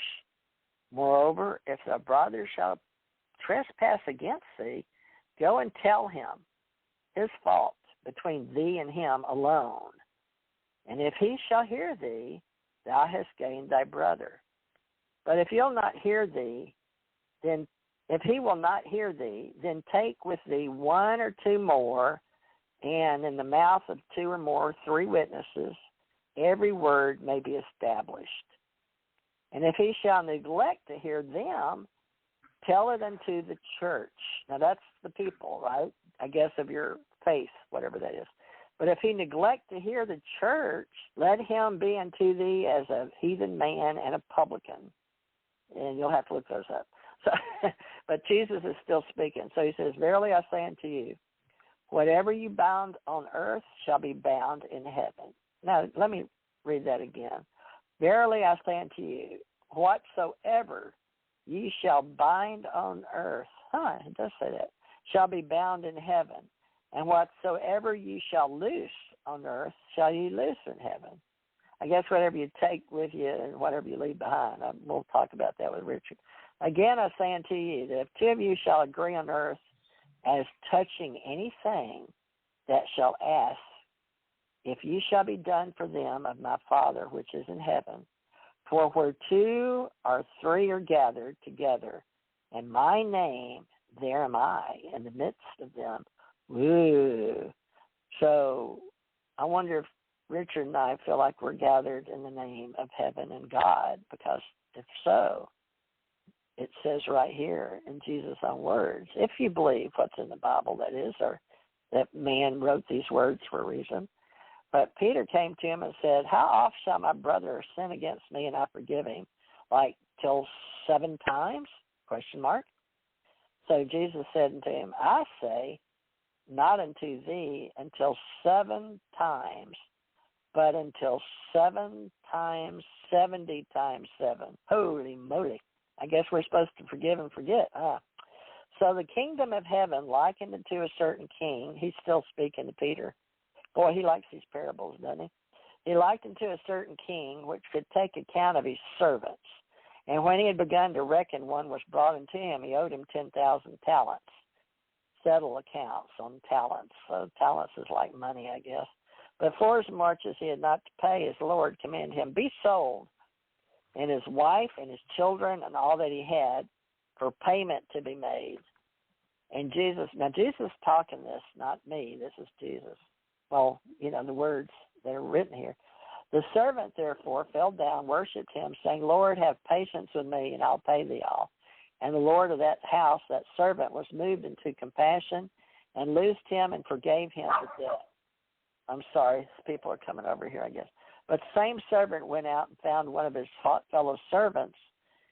Jesus is telling them this story, so Jesus knew this story from somewhere. So he studied a lot, I guess. But this servant went out, found one of his fellow servants that owed him 100 pence. I guess pence are like talents, some form of currency or something.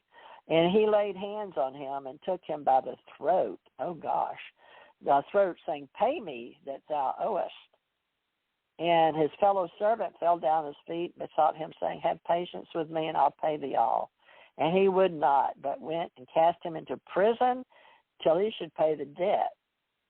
So, now, it's still Jesus telling this story, y'all. So when his fellow servants saw what was done, they were very sorry and came and told unto their Lord what was done. So then his Lord, after that, he had called him and unto him and said, "O thou wicked servant, I forgave thee all that debt because thou desirest me to. Shouldst not thou also have compassion on thy fellow servant, even as I had pity on thee?" And his Lord was wroth and delivered him to the tormentors till he should pay all that was due unto him. So likewise shall my heavenly Father do also unto you, if ye from your hearts forgive not every one his brother their trespasses. Whoa, that's a lot of teaching right there from this here book on this here Sunday. Richard, what say ye, brother? Yeah, well, I mean, like he said, if two or more are gathered in my name, which we are gathered in his name, then he is present also. And yes, he resides in our hearts. He resides in our spirits. So, yes, there was a great sharing of all kinds of biblical verse and all kinds of different lessons being taught. First and foremost, forgive all others as you forgive yourself. In other words, you should forgive yourself for all that you have done, and in turn, forgive all others for all that they have done. Nor should you judge or persecute anyone, because, again, you don't want to be judged or persecuted. So that's the main gist that I get from that anyway. Christ was saying, hey, you got to forgive 7 times 7. 7 times 70 times 7. So a great, humongous number, okay? In other words, there should always be forgiveness in your heart when dealing with others, because that's where, that's the right place to be. And it does not matter how they have harmed you, for in forgiving them, you are forgiving yourself and you are joining your heart with God, basically speaking, or the heart of Christ. So we better remember where we came from, and we better want to remember that we can do just like Jesus, because it's here for us to find, folks, in this latter-day time.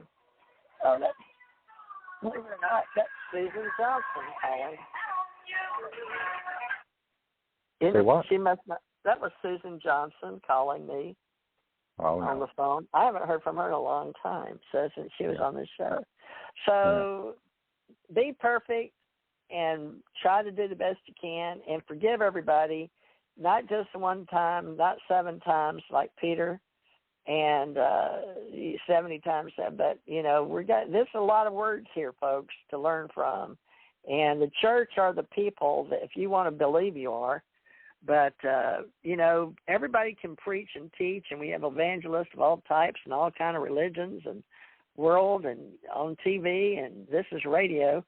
But all the words you hear, you can hear them spoken from different people and how it affects and resonates with you. But good vibrations and the game of life, we want to believe that this is the truth, spoken by the man himself that walked the planet, had a human form, but boy, he could light himself up in spirit like no other person could, because he was a direct line to his Father God, knowing God Father, who came, and apparently he had a way to bring him around, or maybe he didn't summon God to the cloud. Maybe because he had told Peter that he was going to build his rock on Peter, or, I guess the future church, because he talked about the scribes. Go, Peter, go fish and get that coin out of that mouth. So he could prophesy or make things happen. If he could cure demons out of humans and speaking in today's language, and he could tell somebody to go fish and pull a coin out of a fish, that's some pretty heavy miracles in that day and time. And you can imagine it was very powerful, and they left the stories for us to find in obviously different languages. And this that we're talking about is the book that has sold the most. People have cherished and bought and purchased to understand, to lead them in this planet, on this world, called the Bible. And us in America, this country was based on many, many different people coming to this place and space on this particular part.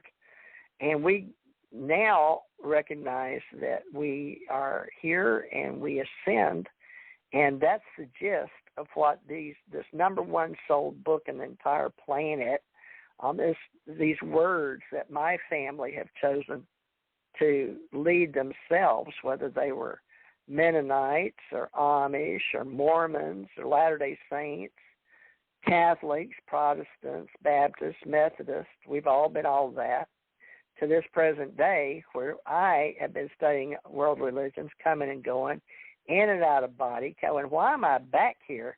But, it always happened. It was always the way it was.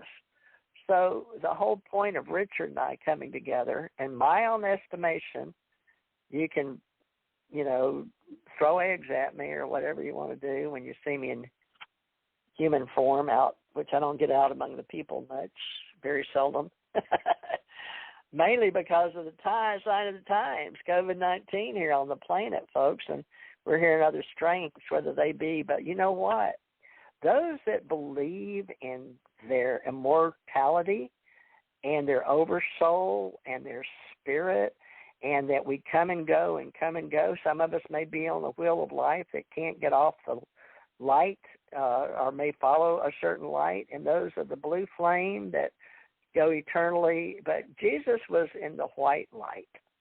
Now, Jesus' portal to him, he says, through him do you get to his Father. So if you believe in a God, of the one God, a monotheistic, they say mono, meaning one, and logically want to know your higher self, is you have the part that is when you're a baby born into this planet, you have the experience that there's something inside you, and then there's that which drives your nervous system with your mind, and it grows over time. You can prove that to yourself through academic education and the world, the way we've got it set up here in America. Speak for here in America because I'm an American and speaking from Gulf Breeze, Florida.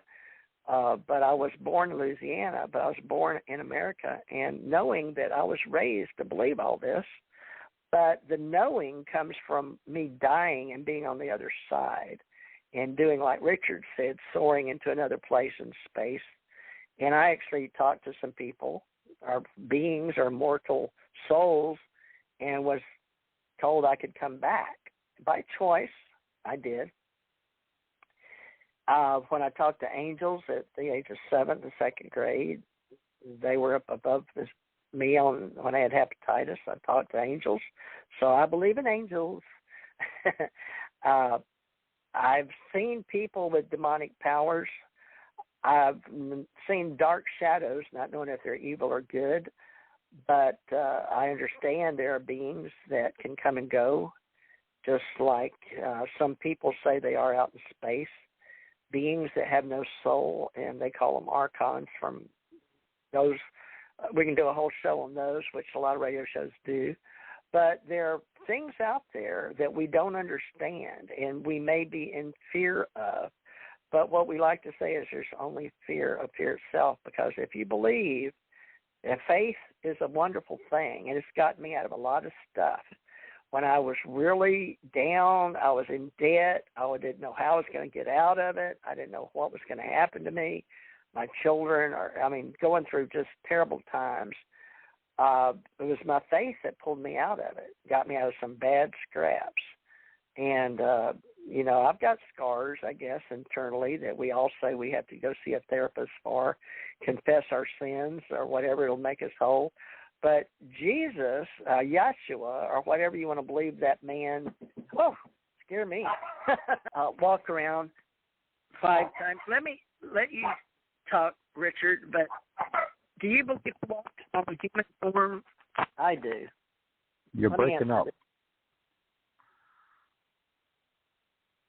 Anyways, yes, I do believe in a God. However, the God I believe in is unconditional love. There is no judgment. There is full acceptance of all races, creeds, traditions, and so forth, because naturally they, since I do believe in a male and female God or God and goddess per se, they are the creators of all that is, has been, and is yet to be. So, yes, in our spiritual nature, we can create miracles. It is almost like, in a sense, that we have to give ourselves permission to do so, because normally we're very involved with the material world and all that goes on around us, with all the family that we have, with all the friends that we have, with all the concerns and worries and hardships and struggles and obstacles that we overcome. But yes, faith is a tremendous thing, because faith can change things, definitely. If you have but the faith of a mustard seed, which a mustard seed is very, very tiny. It's like about the size of the head of a pin. Okay, that's how small a mustard seed is. And you can move mountains. And I do believe that, we as a race of human beings, if we will reach out to each other in love, forget about separatism, forget about division, forget about wars, forget about all of these different things that divide us, and reach freely unto each other in unconditional love, that we can, in fact, change the planet we reside on to a much, much better place than it is now. Now, will this come to pass? I certainly have faith and hope that it will. You may, or you may not. After all, we are each unique, given individuals with our own concepts, perceptions, and, we perceive things the way that we find them. We perceive things the way that we're shown. We perceive things the way that we experience them. There is no ultimate right. There is no ultimate wrong. Rather, what is falls before us, some would say by our own hand, or by the hands that gather together in turn to create it. So you could say, as a race, we have a consciousness that creates the reality we experience, and as a given individual, you create your own world in which you invite and transit through relationships with family, relationships with given individuals, relationship with friends, many of which are more close than even blood family is at times. This is all good, and it's all a presentiment of what we experience in life. And sooner or later, we come to a point where we have gained enough knowledge, where we have tread the path long enough to experience enough, that we are basically through here. And when we are through here, then in turn, God calls us home. None go home early, none go home late. And that's a very hard concept to accept, but it is probably the easiest one to utilize for all circumstances. Because naturally, no one wants to hear of the death of a child. No one wants to hear the death of an infant. No one as a parent wants to see their child die before them. No child wants to hear of their parent dying, and so on and so forth. But the thing of it is, this is all the accepted rule is we all go home when we are meant to go home and not before. And I speak from direct experience because, yes, I wanted to go home and I was turned around and said, no, you haven't done yet, so you've got to come back and do some more. So here I am. And yes, it has been a lifelong experience of all kinds of unusual, supernatural, paranormal, exciting things that have gone on, and then at the same time, like everyone else, I too am a human, and therefore I have a lot of the mundane that goes on. You know, you have to get groceries, you have to pay bills, you have to eke out a living. You know, you have to have that money so that in turn you can survive, and you have to have money so that in turn you can do things. But anything and everything is possible, okay? And I think that's the grandest note that I would love to leave you all with this blessed Sunday. And again, a great, grandiose sentiment and appreciation to all the fathers out there.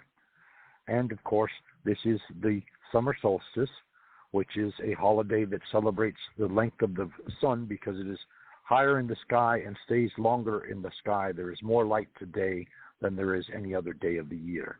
And so that's why we call it the summer solstice. Anyway, brightest blessings be with you all. I hope you have enjoyed Theresa's sharing from the Bible, quoting scripture and so forth. Yeah, that's me. But there were a great many points and valid things that were mentioned, and all of which point to basically the same thing, that Christ was more than a man, and he showed himself to other humans as being more than a man, and that in turn, we are also more than just purely human beings. Don't you think there's some missing? There's something about the way that's written. I'd like to see the original written stories because it feels like there's something missing there. It doesn't go on to talk about Elias and, you know, them seeing it. It's like it just... Get you a copy of the Aramaic Bible, and then you will have the whole story. Why? Oh. Because Aramaic is the language that Christ spoke at the time that the Bible was written, and the Bible itself was written originally in Aramaic before any other language. Okay.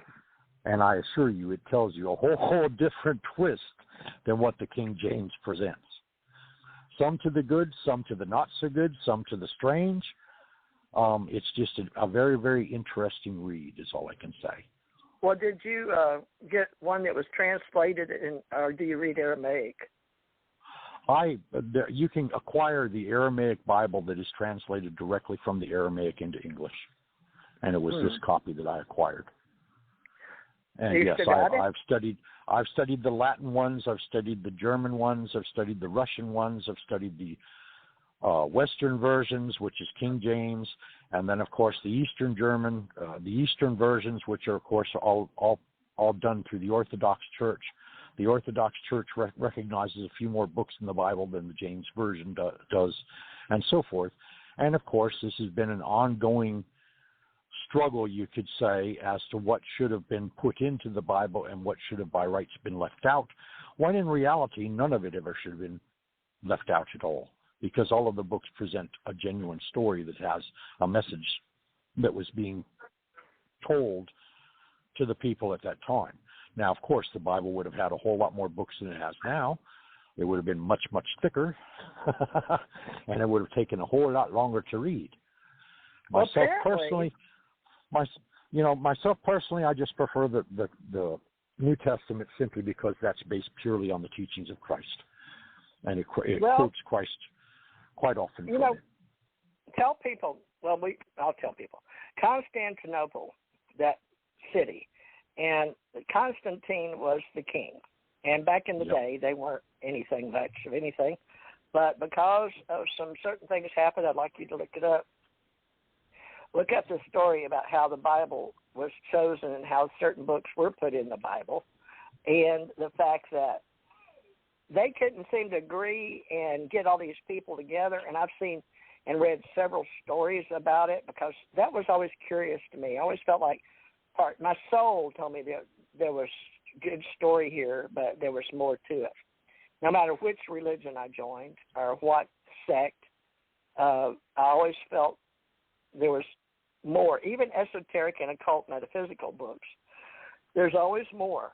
And I believe that the story that we follow here in America was Constantine, and he had the choice to put them together. The people wouldn't come together. He had a big thing at Nicaea, I guess, and brought them all together. And in Constantinople, finally, there was at least 16 of them, and one guy more than the others. And finally, he just told the one guy, "That's it. We're cutting it off. because he invited everybody. I think 32 leaders or whatever of their sex cults, whatever they were, because they didn't really, maybe churches. But the ones that finally got put in there are constrained, and I don't know who finally got it into the Gutenberg, but we had people didn't read and write like we do now.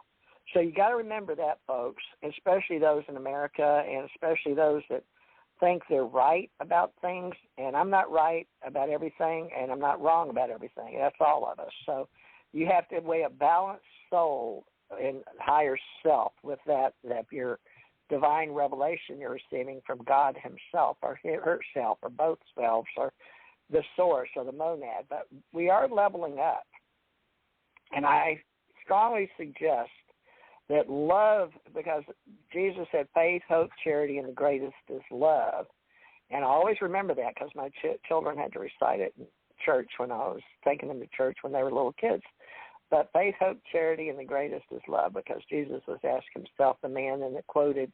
But even if he went back to India, and even if there were studies, and he did study Tibetan, and he did over in Tibet, and wherever he went, and he studied all that had been. And we heard he studied Hindu, Hindi, everything that was on the planet, because he, even though he was a man with turn, was visiting the planet, but he came by choice, we understand, because of the war in heaven of the angels. And we can go there in the future, maybe next week, I don't know, because some people believe in heaven and hell and some don't. Some believe good and bad. Some believe good, bad angels. Some believe in Anunnaki wars. And some believe in the archons, and some believe in even those in some of the latest books written of people that are studying the stories of extraterrestrials versus aliens, or good guys and bad guys, or those that are benevolent, meaning good, for the benefit of others, are malevolent, malcontent, or malevolent, meaning you're bad. So we're still under that feeling. Could be an emotional leveling up, because our emotions seem to attach to our memories, and we're learning all that in neuroscience and spiritual science, and studying how we are not our brain or mind, that is only a part, our nervous system, and if we strip away them, I always liked it in some of the sci-fi movies, I forget, it was the Borg.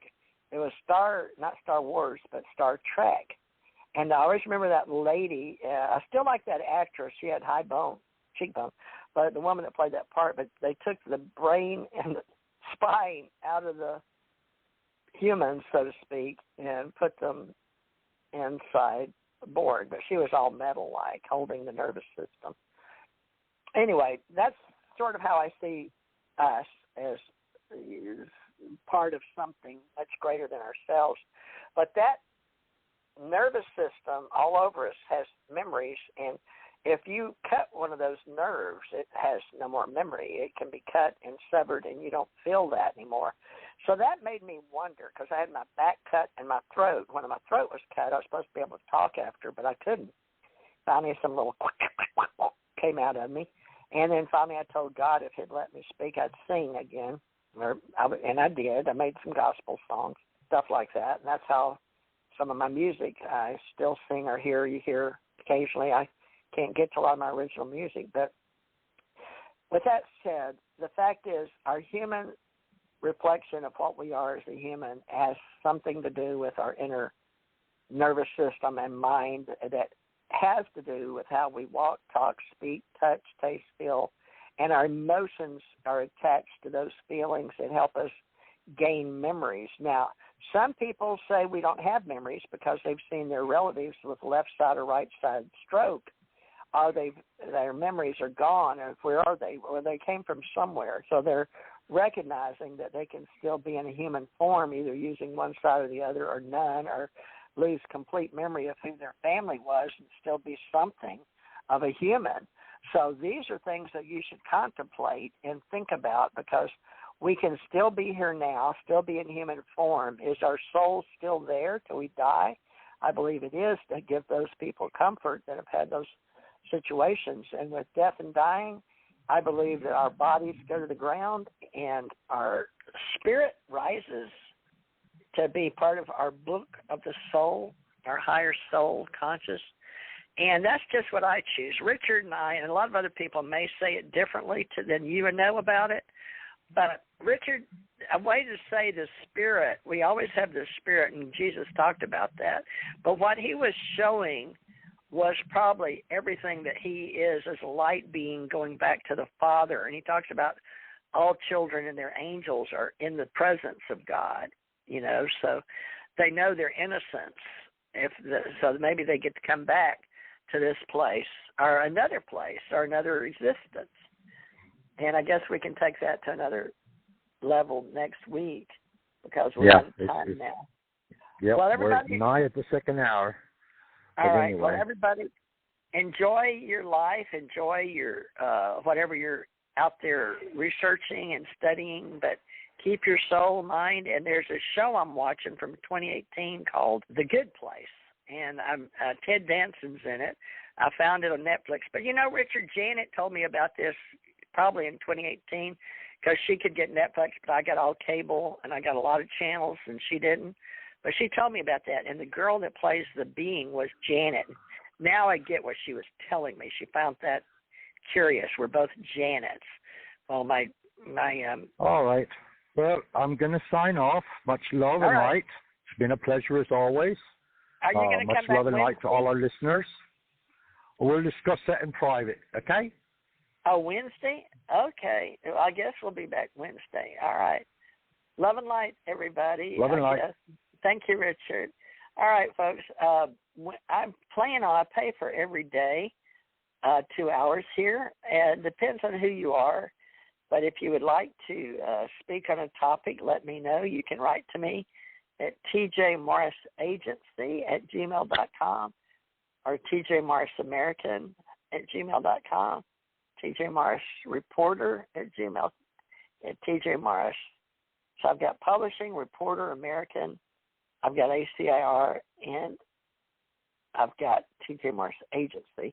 And I try to separate my email system. All of us can have 10, apparently, at least on Gmail, or 10 on AT&T. It ties to the same number. I have brands, and so people don't understand, but it's an accounting system in a way I can keep who does what with me because I'm a singer, songwriter, writer of books, publisher of books, e-books. I do websites. I do domains, hosting. I help people as a life coach, and they call me for instruction or to work with me or to build teams, and we have Slack. So we build teams, and it just depends on who's working on what or who wants to work with me on what. So if you're interested in being more than just an individual and only want to work with a team or come back and talk with us in cyberspace, Wednesdays is more esoteric, metaphysical, and Sunday is more spiritual and about God and church, and divine wisdom, and love and light. So moving right along, everybody move forward, enjoy your time on earth, and know that which you create to level up in this game of life you can take with you, just like in a video game. And who's to say we're not? So love and light till Wednesday. Love and light. Goodbye. We're now going to ask you to find us in the universe and be a part with us so you can be all that you can be. I'll start with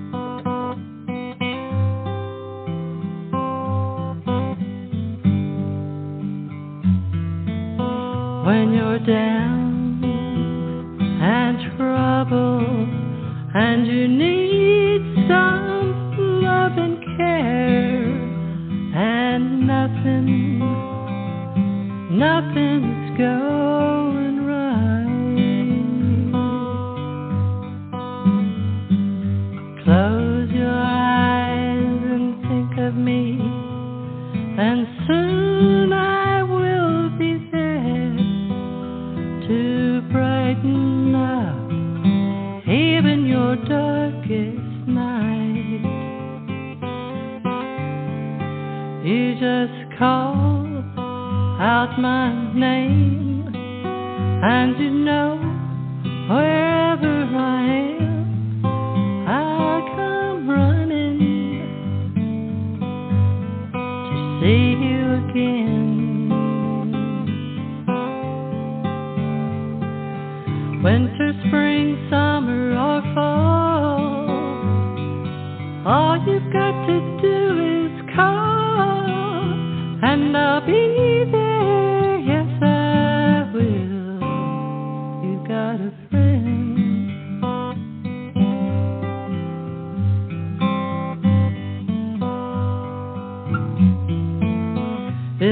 sky above you grows dark and full of clouds, and that old north wind begins to blow.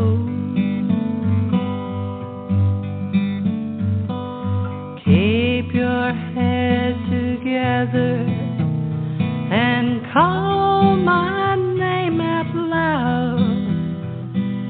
Soon you'll hear me knocking at your door.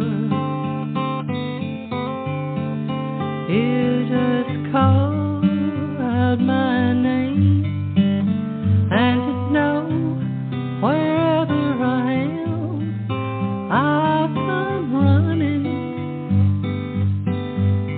to see you again.